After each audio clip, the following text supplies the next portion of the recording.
they took the midnight train going anywhere. I guess they're going to another loss. The Sharks lose in overtime, 3-2. We'll be talking about that and more after this.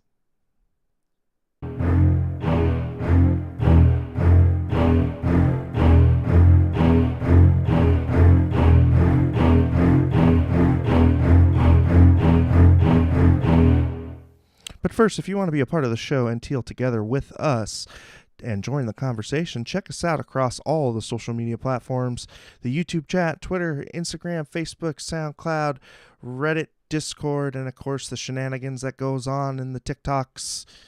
Check that out, and all of our web articles too over at tealtownusa.com. And if you want to hit us up and support the pod, check us out on Venmo as well at Teal Town USA.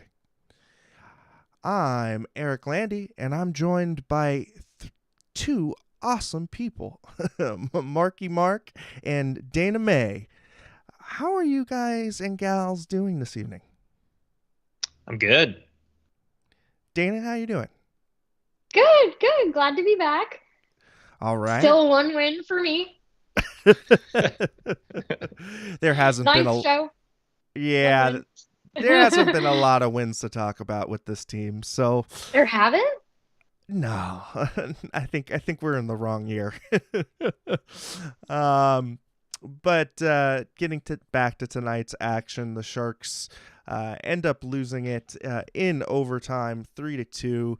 Kind of wondering where the whistle was at with the covering of the puck there, but I digress. We have to kind of sift through this one and find some things to talk about, because in that first period, they were kind of feeling each other out and not a lot was going on. And I thought, oh boy, here we go. This is another long one. Dana, I mean, just what did we see in that first period? Do you have Not a lot. Yeah. Yeah, I mean, I guess technically you were right. It was a long one because we went to OT. Just a whole lot of nothing. Some power plays. Nobody capitalized on them. Some pushing, some shoving, some ripping people's contacts out. Which, by the way, I think is just a crime on another level. Because, like, also, what did players with glasses do back in the day? Like, Yeah. No. does anyone know? Because I rely on my contact lenses, like, to live. Like, my glasses fall off my face, so. Yeah, and I don't even know, like, back in the 70s, like, pre-helmet, if you were allowed to have glasses. I think you were, but I don't know. I don't know. Do you want smashed glass in your eyeball? Yeah, That's probably something to consider. Yeah, I was thinking about that too. I know some of those classic basketball players had those wraparound glasses with the string on the back, but I can't imagine a hockey player having that. Yeah, Mark, I mean, I go to you too. I mean, what did we see in that first period? I mean, there were a couple of power plays, but it didn't really seem like the Sharks were really getting any momentum off of them. They weren't able really to set up. I mean, you look at the first period, the shots on goal, they were 12-12, but that was like the most boring 12 shots I think I've ever seen. I was actually going to say, I think the shot totals were a bit deceiving because if you think about it, it's 24 shots between two teams, and you'd take that on a normal day in any period. But I feel like it was some back and forth with not a lot of excitement really between the teams. It was pretty flat. Yeah, I felt like it was super probative type of attempts, where they would get a couple of blue line shots here, or they'd get a shot off the rush there, but it was disjointed. I mean, it just seemed like either team didn't really want to keep possession of the puck, and again, didn't really want to go for second chances. And again, I thought it was just a ho-hum first period for the Sharks after getting completely torn apart by Boston. What was this team going to have? And quite frankly, I wasn't impressed with the bounce back. I mean, did either of you see any kind of fight from the team? I mean, it was nice to see Kevin LeBanc back in the lineup, and Noah Gregor, I guess relegated to very little time on ice. But I mean, besides that, did you guys see anything of note? I noted that LeBanc had very few minutes in the first period. I noticed that. I checked at the end because I was like, I barely feel like I saw him, even though I did notice him get a couple shots off. But yeah, he had, I think, 3.5 minutes in the first period. So I was like, okay, he's still in the doghouse and he's not getting minutes. But then it kind of picked up for him throughout the game. So he ended up, I think, around 15 minutes of ice time. Being that he was with on that second line, I expect him to get a bit more, but he worked his way in the lineup. Yeah. Yeah, and again, it's good to see that Kevin get back into the lineup, and that's a forward that you need to have playing all the time. And I don't know what kind of message sending David Quinn was trying to put there, but again, I mean, yes, his defensive acumen have waned and ebbed with the ongoing course of the season, but I don't think it's anything out of the ordinary for a team that's ho hum as it is already. So why would you go and put another weapon on the bench? It just didn't really make sense to me. And when Kevin LeBanc and him were saying that they were on different pages systematically, that's also a little concerning as well, because it's like, okay, is it LeBanc not wanting to do as much back checking, or is it more along the lines of his positioning? But I digress. Again, good to see him back in the lineup, but used sparingly in that first period, like you had both said. Going into the second period, though, we did definitely have some action going on. The Sharks were guilty of a really bad turnover in their own zone.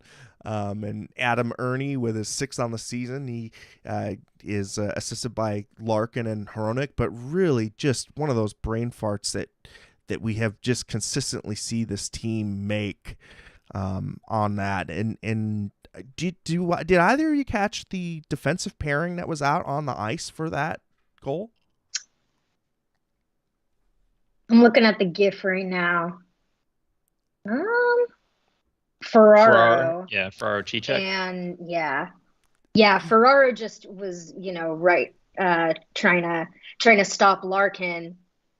Oh, yeah, and but then Ernie tipped it. So happy 400th point, Dylan Larkin. Yeah, right. I mean, it just seems like one of those historical goals, and I guess kind of makes sense because it was a historical night. It was the 100th meeting of the Detroit Red Wings and San Jose Sharks. In I don't think that's is that counting postseason as well? I was gonna say I can't imagine that it does. Yeah, I think no. A lot of series. Well, our first iconic playoff series was versus the Wings, right? Right. So there's something there. And I feel like every time we've played them, it's gone to 7 games in the playoffs too, with the exception of that one time they swept us. But pretty much every other time it's like 6 or 7 games. Yeah, and I would think then it was the regular season, and the 100th meeting in the regular season, which seems kind of low for all those years that they were in the Western Conference. But I digress. I guess because they were out of division still, they still didn't get a lot of matchups. But Timo Meier would come back, and he'd get the Sharks on the board, his 28th of the season, with Erik Karlsson and Hurdle getting the assists. And this one was just one of those stick-to-itive plays where they got a shot on net. They then kind of swarmed.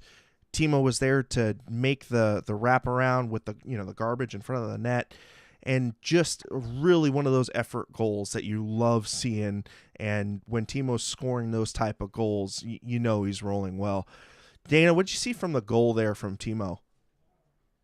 Yeah, well, I was really confused because, where did it go through? Because Husso definitely got his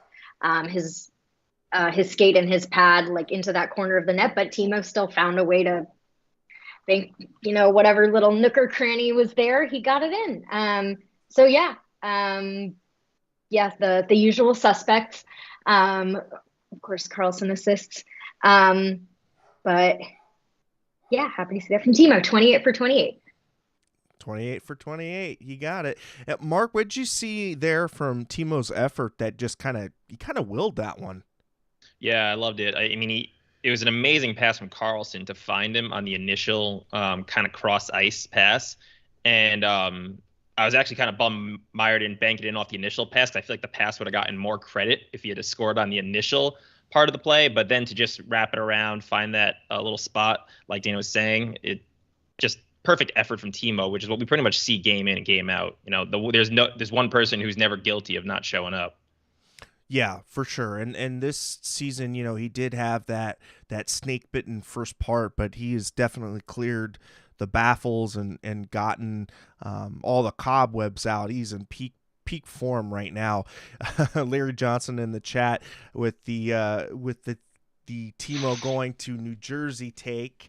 I mean, that might very well be, especially because of Nico Hischier, and those two have a lot of history together.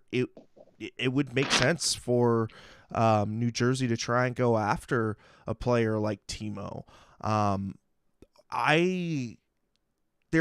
Their general manager is a little bit of a question mark to me. I really don't know. It seems like he's been very conservative and not very active on the trade fronts.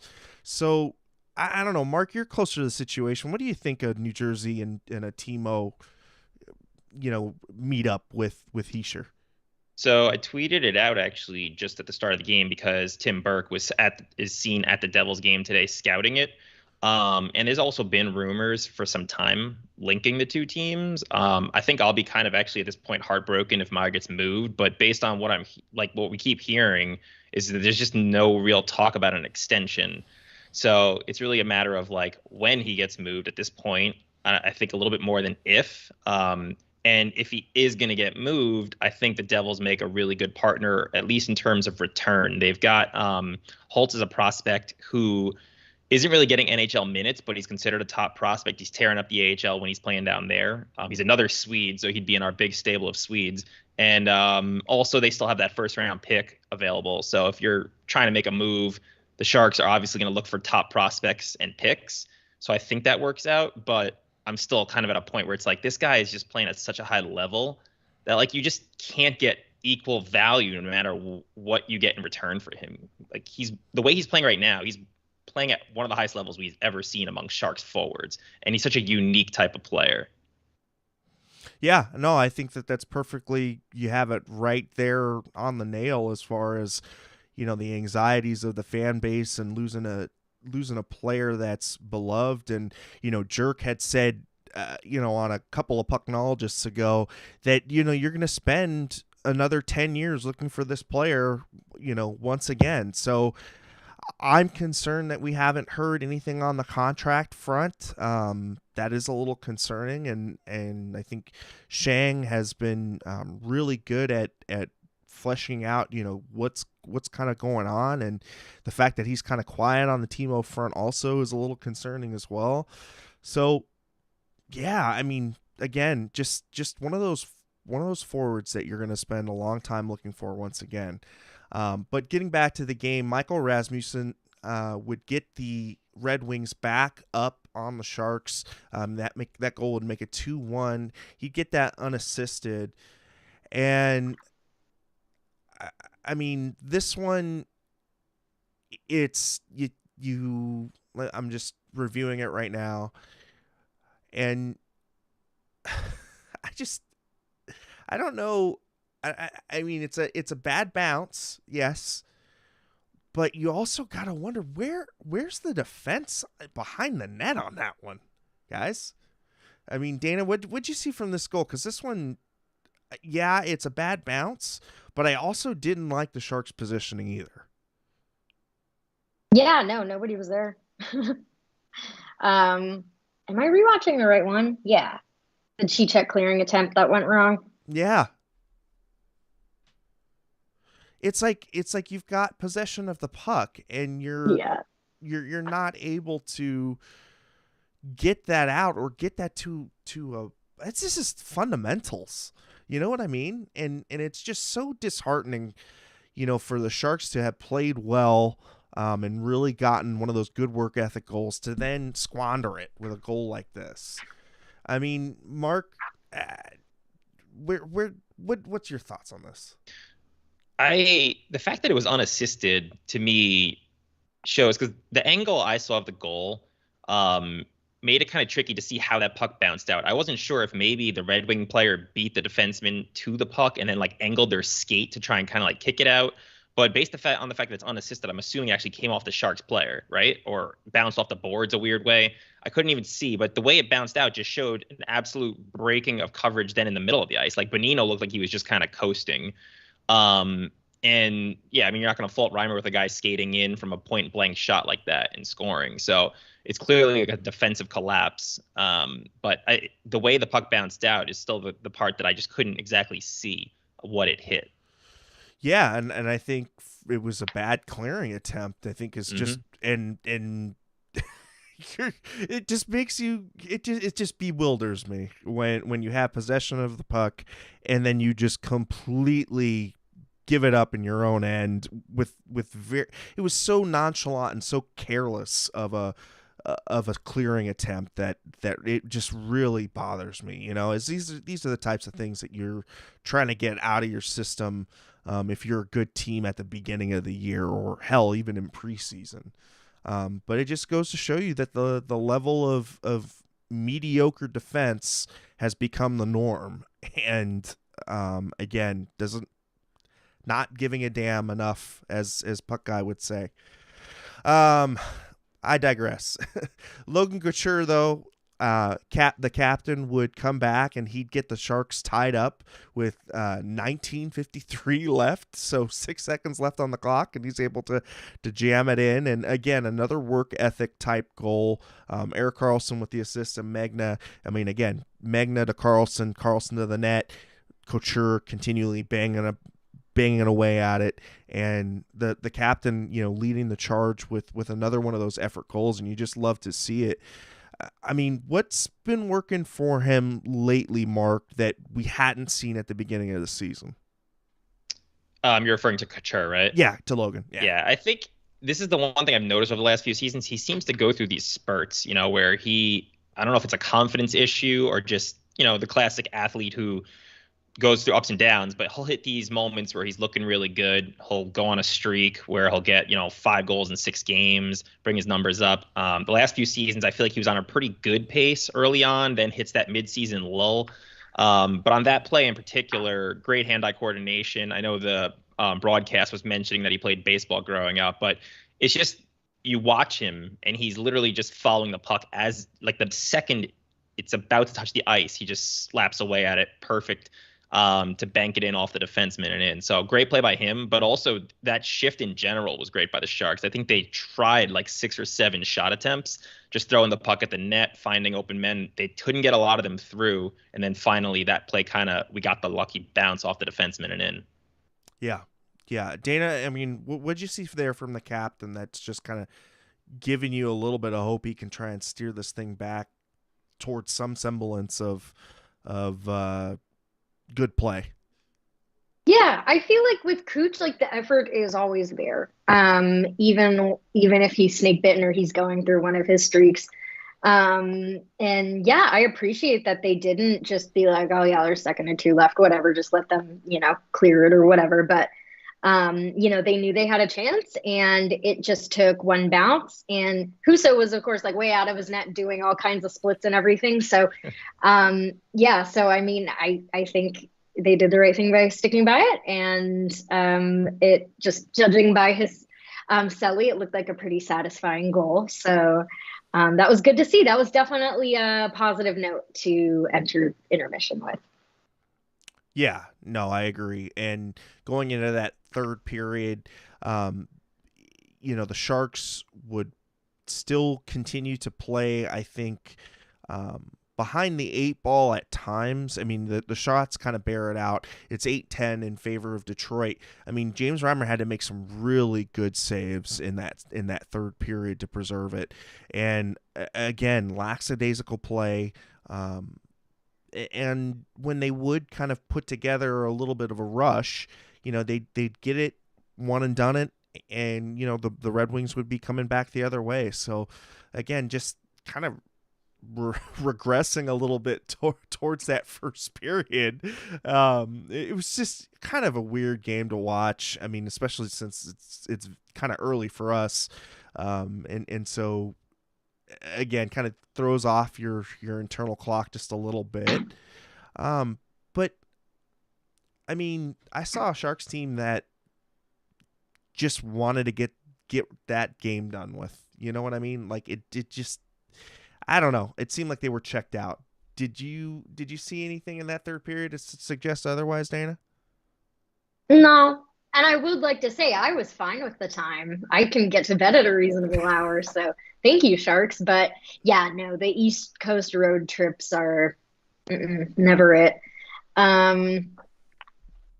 Yeah, I don't know. They just didn't have it. It was interesting to me how, of course, the broadcast is saying like, "Oh yeah, these are two evenly matched teams. They're in a similar spot." Like, no, they aren't. They might both be some degree of mediocre to bad, but the Red Wings are definitely on like the up and up. Like, they are younger players. They are learning. They maybe had hopes of making the playoffs this year. Maybe they won't, but I think they're, still moving towards something. And the Sharks is just like stale. So, I guess if the broadcast can't keep pretending the Sharks are going to make the playoffs, they can at least like pretend the Sharks are just meh instead of like, a step above tanking, or maybe even. Yeah, no, I totally agree with you, and I was just kind of mentioning, it's like the Sharks are on the or on the downward trajectory, and the Red Wings are on the upward trajectory, and they just happen to intersect, and that's what we saw this afternoon. I mean,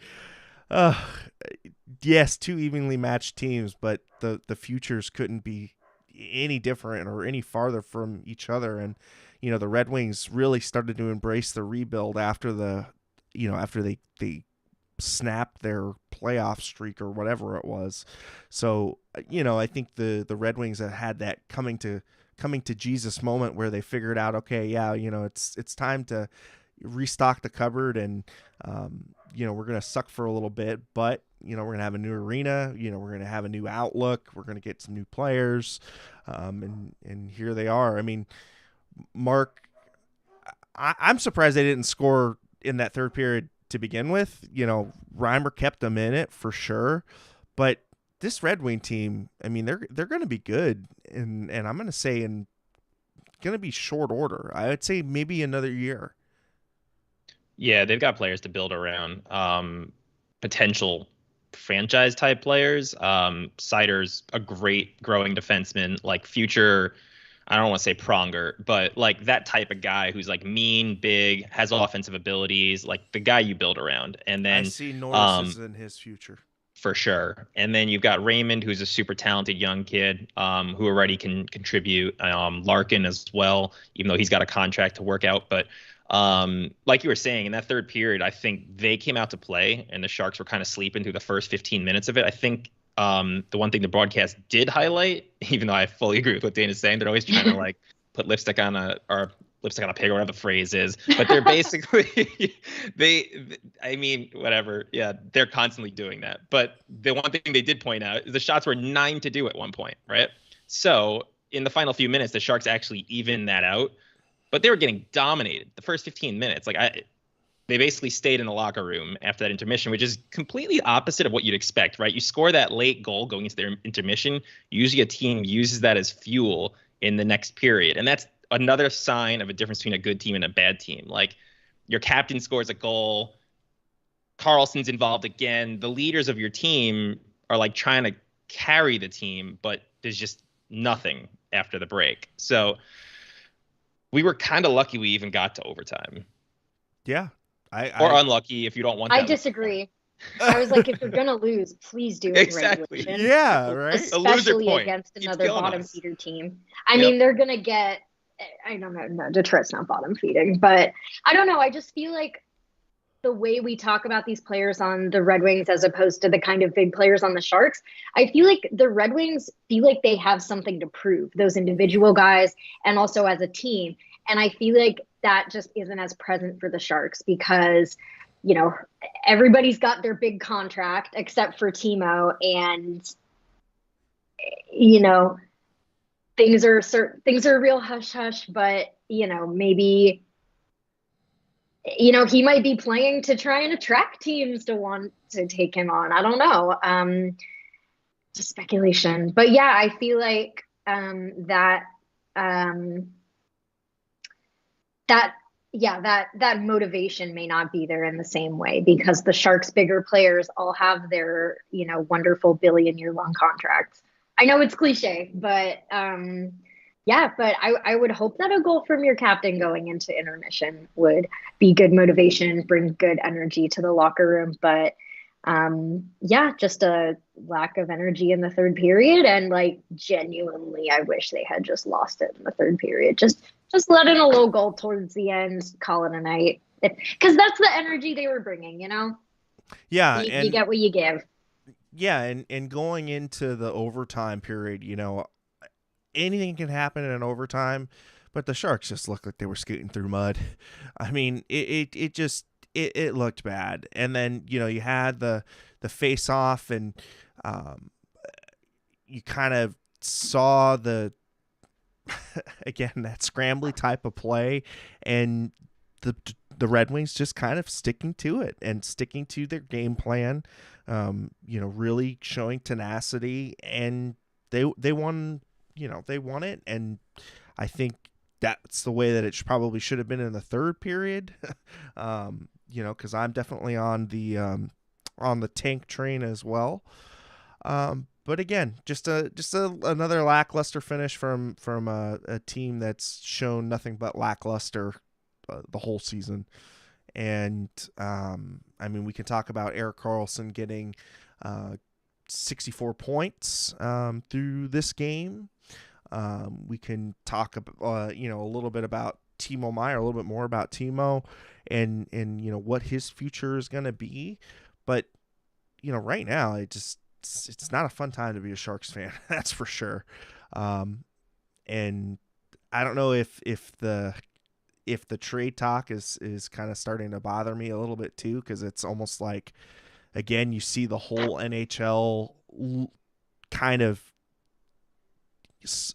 circling, you know, around a dead carcass. It's the buzzards, you know, kind of trying to feed off the dead shark carcass, but that's just kind of like the visualization I get. It's just this dead shark, he's upside down, and these vultures are trying to pick at its bones, you know? Like, I don't know, Mark, like, walk me off the edge, man. I don't think I can. That's a good sad. analogy. Oh my God. They're literally trying to find the useful meat. That's what it is from this franchise. Yeah, and that's what I went into this game, just thinking like, oh boy, here we go again. You know, let's see what today brings us. And I mean, Dana, can you help? See, I'm working with this metaphor here. I feel like you've got like a big chunk of meat, and wait, you know what? This is Karlsson is too attached to the bone, you know? So there's meat there, and everyone's pretending like someone is going to pull the meat off the bone. But no, they aren't. I mean, yeah, I guess people were clearly surprised that Karlsson would be as good as he is this season. But even him being, you know, the clear Norris favorite is not, I don't think he's going to be traded. And in fact, I am going to be really sad if Timo goes. Like, at least the Timo talk might replace the Karlsson trade talk, because I don't think he's being traded. And yeah, with Timo, that's like the only big, you know, other tradable piece. And It's going to be sad. I want to see him succeed in some capacity. And I think if the Sharks could make it work, then yeah, he's still 26. He just turned 26, I think. Not just, like a few months ago. So, it's not even like he probably still has, depending on how long of a contract he ends up going with. And word on the street is that a lot of guys are going for shorter contracts because, of course, the salary cap will go up more in the coming years. But he's not this guy like Hurdle probably going into his last big contract. I think, but this is probably going to be his biggest, I guess, depending. But yeah, I don't know. I guess that's where I went with the metaphor of what was it? The vultures. Yeah, circling. And then there's circling nothing around. left. And there's just a bunch of like sinew and ligaments Yeah. that represent all the other players.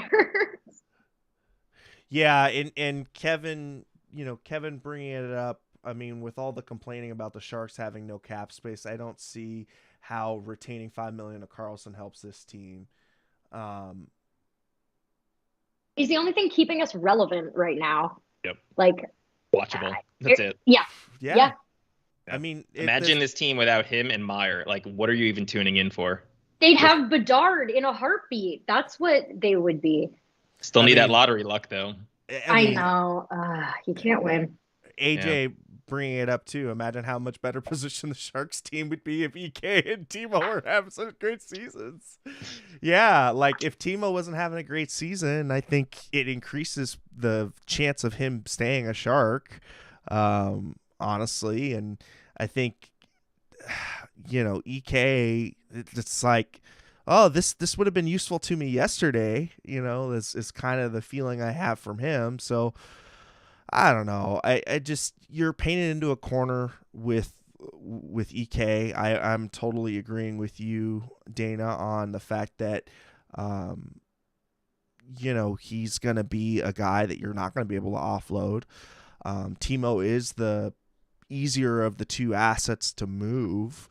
But if you're asking me which player I'd want to have in a, one versus the other, I'm going to take Timo. And again, when you start to see the team shed talent, I'm going to be continually reminded of the insane and ill-fated and ill-conceived contract that Erik Karlsson got.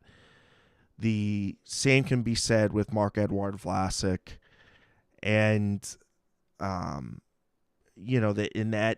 that can be said for Martin Jones, who's still going to be dead cap space. So, this is a team that cannot retain any salary. I just don't see how you can tell an owner you're going to spend $8 million to not have Brent Burns and not have Erik Karlsson play on your team. So again, I think EK is stuck. Now Timo, the qualifying offer does make it interesting, with how to re-up him. But if the Sharks wanted to keep a young player, I would have assumed they would have started contract talks by now. And to not hear anything, not to mention all of other Sharks media being very mum on that subject and allowing these rumors to percolate as they were, I think that means that there's some smoke to this. And I think that, again, it wouldn't be surprising to see him be moved. Now, I've said on the show, it's got to be 3 first-round talents, and that's what the ask is. But I'll turn it to you, Mark. I mean, what if you have to say goodbye to Timo? I mean, what would it take from your perspective? What do you think it's going to take, and what do you think is optimistic? I think what you just said, actually, the 3 first-round talents is kind of where the focus, from my point of view, is. Like, definitely a first-round pick in this coming draft. That's for sure. And preferably one from a team that's like on the borderline of the playoffs. So thinking more like a team that potentially could miss, but if they do get in, they're going to be one of the lower seeds. So in that like 16 to 19 range pick. And then another prospect that either equals the talent of a first round pick or was formerly a first round pick and is still like progressing in the right direction. And then maybe another like second round pick or another B level prospect. But most likely, whatever team is trading for him is going to want some sort of contract extension. But the one thing that I will pose kind of as a question, but also like a thought is I'm wondering somewhat if the franchise waits until the draft. And the only reason I say that is simply because of the fact that I think you'd kind of want to see what happens with the draft lottery. Like if you're a team and you win the draft lottery and suddenly Bedard is coming to San Jose, I don't think you then want to ship out your top talents. I think you then want to kind of surround Bedard with some of those top talents. And Meyer is young enough where suddenly that 8-year deal makes a lot more sense. You know, you look at our top 6 now, right? It's not the worst top 6 in the world. They actually are putting up decent numbers. Like, yeah, you get Isamon out of there. But you look at the other 5, you got Couture, Bedard, that's wishful thinking. Barabanov, Couture, Hurdle, Meyer. Like those guys are all talents, if not complementary talents. You suddenly throw in Bedard, who's most likely going to jump to the NHL and become immediately like a 30-plus goal scorer, and suddenly you have something to build around. So I am curious if the Sharks are waiting. The only thing I'm concerned about if you wait to the draft, if you then get lower return. So a lot of things, a lot of questions, and a very few answers. But there's a lot of different angles, I think, to consider with moving Meyer, not to mention what teams can fit with their cap space until we know what the cap's going up to. Well, and this coming in from Quinn a little bit further back in the chat. LeBanc was solid. We had some jump in our game. I thought Rhymes played well. Not a lot of anticipation on our end. They had too much time. We haven't been good in OT ever. But you know, way to put it on there, coach. But anyhow, I mean, I thought it was interesting because he was talking a little bit about LeBanc. I mean, Dana, do you see a guy like LeBanc maybe getting moved? The best time to trade LeBanc was like 5 years ago. Like, I'm sorry, but like he was to me the poster boy of like, well, he may not be showing a lot now, but you bet he has potential. And has it materialized? I don't know. I mean, he's still a regular NHLer when the coach doesn't bench him. I don't know. I just feel like what's the point? We should have traded LeBanc. We could have traded LeBanc 4 years ago, 3 years ago. Like, I feel like there had to have been someone out there who wanted him, but I don't think he's going anywhere. Like, yeah, I feel like you would have to package something with him to get him to go anywhere. Yeah, and speaking of packaging forwards, I mean, I go back to Nick Bonino and Matty Nieto. Both are going to be UFAs, and you thought maybe at the beginning of the season those would be good defensive additions to some teams, but I mean I don't know if Nick Bonino's even a fourth liner right now. I mean, on a good team, he's regressed so hard this year. I mean, yes, he's never been the fleetest of foot skating, but this season almost reminds me of, it's like Michael Hanzus-esque. You know what I mean? Like it seems like he's still got the hands, but the wheels are just not there.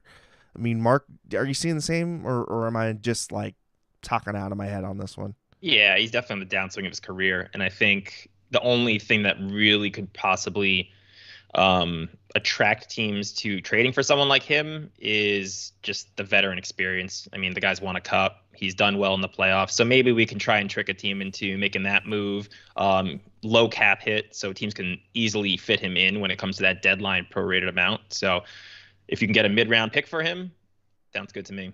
Yeah. All right, so let's do some predictions time.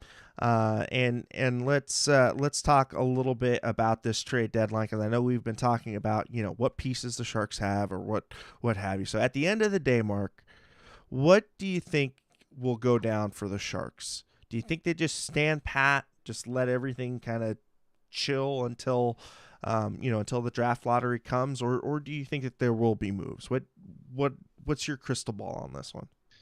So I'm going to say this year is probably the hardest it's been in a while because we don't really know what Greer's doing at the moment since he's been pretty quiet. But if I'm guessing today, based on what seems logical, I think they'll move exactly Nieto and Bonino. I don't really know if there's going to be much of a market for Reimer anymore. So I don't even know if he's going to move. And then I agree with Dana. I don't think Carlson's going anywhere. And lastly, on Meyer, it's tough. I think he's going to get moved. It's just a matter of whether it's the deadline or the draft. But I'm going to bank on the fact that he's getting moved at this point. Okay. All right, Dana. Same question I posed to you. Yeah, I agree about like Reimer. Unfortunately, like I think it's it's not his fault, but he's had a bit of a more downward year than last year, where he was this unsung hero who kept us in games, left and right. He still does that sometimes, but and then Carlson's not being moved. I think someone will throw us a seventh, conditional seventh or whatever for Bonino, and I'm gonna disagree with Mark, and I think that Timo stays somehow, and I think it's because like we just haven't seen a lot of trades this season, and it's because the cap is going up, I guess 1 million. I don't know if that was like official or not. I guess that's the number that Bettman threw out there, but didn't make any promises. Correct me if I'm wrong, which is really weird to kind of string along GMs like they don't even know how much money they're going to have this summer. That's a side conversation. But yeah, I honestly think it's it's going to be a way more boring trade deadline than people would hope. Like I love a spicy trade deadline. But I just think like nobody has the room for anybody. So I kind of feel bad for the guys who are, out there trying to make their money and get paid, what they absolutely deserve. But they're in a spot where they're like, I can take more money for a year or two, maybe, or I can try and get that stability, but have it be less. But like, and the whole thing with the qualifying offer, which doesn't nobody sign their qualifying offers? Like this would be the only year I could think of where anybody would actually sign a 1-year qualifying offer just for the dollar amount, right? But I feel like that usually doesn't happen because people want term. Yeah. So. Yeah. Okay. Well, I tend to echo both of you. I think you both made some really good points on what we're going to see movement wise. I think you'll see the periphery moved, like a Bonino and like a Nieto. I flip back and forth on Erik Karlsson on whether or not he has played enough to where some Yahoo general manager and looking to our friends up north would figure out some way to reunite Karlsson with a Canadian team. I don't know. There's just something about that I think would be poetic, but who knows? I mean, like you had both said, that there's just not a lot of room. I think not a lot of visibility, and again, I think it doesn't do well for a good trade deadline. So we'll see. We'll definitely see. Sorry to interrupt. Any Timo trade we're gonna lose. Yeah, like that's just how I feel, and that's a guy you can rebuild around. So if I were the Sharks, I would try my darndest. I really would. Well, Dana, I'm going to ask, how many post-its do we have tonight? 0. I'm so sorry, guys. I was kind of on the go during the first part of the game. So I got nothing for today. It was just a warm-up. I've been gone a little bit. So don't worry. This will be, I know this is, yeah, I know. But yeah, don't worry. They'll be back. AO12345. Yeah, I really wish we could somehow fleece for Elias Pettersson or something like that, but I Vancouver's, I mean, if you think we're bad, I mean, Vancouver is a complete dumpster fire. And oof, yeah, They also have an owner who lets the like like just makes the GM do whatever he wants, so that doesn't even make sense. So seriously, like Vancouver, Ottawa, those are the teams that just make baffling moves, and usually it's just because the owner said to. I guess not as much now with Ottawa, but certainly Vancouver. So if anyone is gonna like give us way too much for some random obscure player they just really want, it'll be Vancouver. Yeah, for sure. Well, we're going to start to wrap this up. So in case you missed us or you want to check us out again, check us out on the YouTube Rewind or, of course, your podcatcher of choice. We're on Apple Podcasts, the Google Play Store, SoundCloud, Spotify, TuneIn, iHeart, Audacity, and you can check us out on tealtownusa.com where we post both the podcast and the vodcast forms. So, Miss Dana May, I'd like to give you the floor for your final thoughts and where the people can find you. My final thoughts are this is the worst possible outcome of the game because we were in OT for how many seconds? And another loser point fell into our lap, but that's okay because I had a great time chatting with you gentlemen and everybody in the chat. And I would also like to make it known that tomorrow is my cat Margie's birthday. So as a birthday present, please follow her on Instagram. It's Margie_the Queen. And there will be updates posted. So if you need a little pick me up while you're not watching the Sharks lose 30 seconds into overtime, you can see a cute cat have a birthday party. Ooh, that is all. I think I'll put that on the must view Instagrams. Mark, your final thoughts on where the people can find you. I think I'll have to add that Instagram as well, being that 90% of my Instagram is either animals or sharks related media. But final thoughts, pretty much echoing the sentiments throughout this. It's tough times. It's not a lot of fun to watch these games. I find myself like digging for material. But as always, it was fun chatting with you guys, and you guys can always find me on Twitter at MarkSJS. This time in Sharks franchise period is really what separates the girls and boys from the men and women, that's for sure, because it is not easy, ladies and gentlemen, to watch these games. But we do it for you. We come to you because we enjoy speaking about our favorite team and our favorite topic. And so if we didn't have you guys and gals out there on the interwebs, we'd still do it, but it would be, I think, even more of a grind than it is now. And as far as where you can find me, you can use my first name, that's ERIK, and my last name, LANDI, across all of the social media garbage.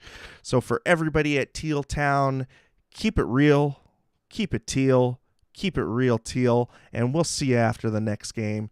Thanks, everybody.